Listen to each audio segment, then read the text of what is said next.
Party ఎమ్మెల్యేలు ఒక్కొక్కరుగా చేజారుతున్నారు. హస్తం కండువా కప్పుకుంటున్నారు. ఇప్పటికే 5గురు ఎమ్మెల్యేలు కారు దిగారు. దీంతో గులాబీ బాస్ రంగంలోకి దిగారు. నష్ట నివారణ చర్యలకు సిద్ధమవుతున్నారు. ప్రతిపక్ష హోదా పోకుండా పగడ్బందీ వ్యూహం రచిస్తున్నారు.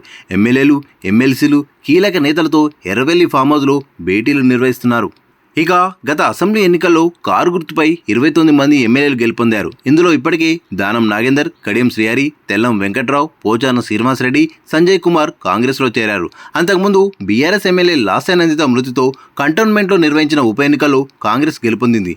దీంతో బీఆర్ఎస్ ఎమ్మెల్యేల సంఖ్య 33కు తగ్గిపోయింది. మరికొంతమంది కూడా కాంగ్రెస్లో చేరేందుకు క్యూ కడుతున్నట్టు తెలుస్తున్నది. అసెంబ్లీ సమావేశాల నాటికి బీఆర్ఎస్ ఎల్పీని విలీనం చేసే దిశగా కాంగ్రెస్ అడుగులు వేస్తున్నట్టు ప్రచారం జరుగుతున్నది. దీనికి చెక్ పెట్టేందుకు కేసీఆర్ అస్త్రాలను సిద్ధం చేసినట్టు తెలుస్తున్నది. కాంగ్రెస్ ఎత్తులకు పై ఎత్తులో భాగంగానే బీఆర్ఎస్ నేతలతో వరుస భేటీలకు ప్లాన్ చేస్తున్నట్టు సమాచారం. అసెంబ్లీలో ప్రధాన ప్రతిపక్షం హోదా పోకుండా పగడ్బందీ వ్యూహాలు రచిస్తున్నట్టు పార్టీ నేత ఒకరు తెలిపారు.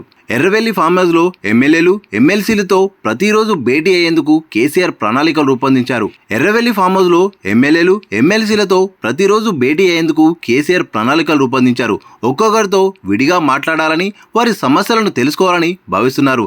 వారిలో భరోసా నింపడంతో పాటు మనోధైర్యం కల్పించే ప్రయత్నం చేస్తున్నారు.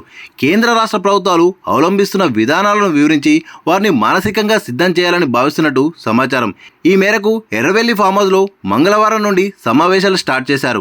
ఇక పార్టీ మారతారనే ప్రచారం జరగడంతో భద్రాచలం, స్టేషన్ గన్పూర్, బాన్సువాడ, జగిత్యాల ఎమ్మెల్యేలు గతంలో కేసీఆర్ని కలిశారు. పార్టీ మారబోమని ప్రకటించారు. అయితే ఆ తర్వాత కాంగ్రెస్ కండువా కప్పుకున్నారు. ఇప్పుడు మరికొంతమంది ఎమ్మెల్యేలు పార్టీ మారతారనే ప్రచారం జరుగుతున్నది. అయితే కేసీఆర్ నిర్వహించే భేటీలో పాల్గొని వారు ఎలాంటి హామీ ఇస్తారనేది ఆసక్తికరంగా మారింది. అసలు ఈ భేటీలు ఏ మేరకు ఫలితాలు ఇస్తారనే దానిపై పార్టీలో చర్చనీయాంశమైంది.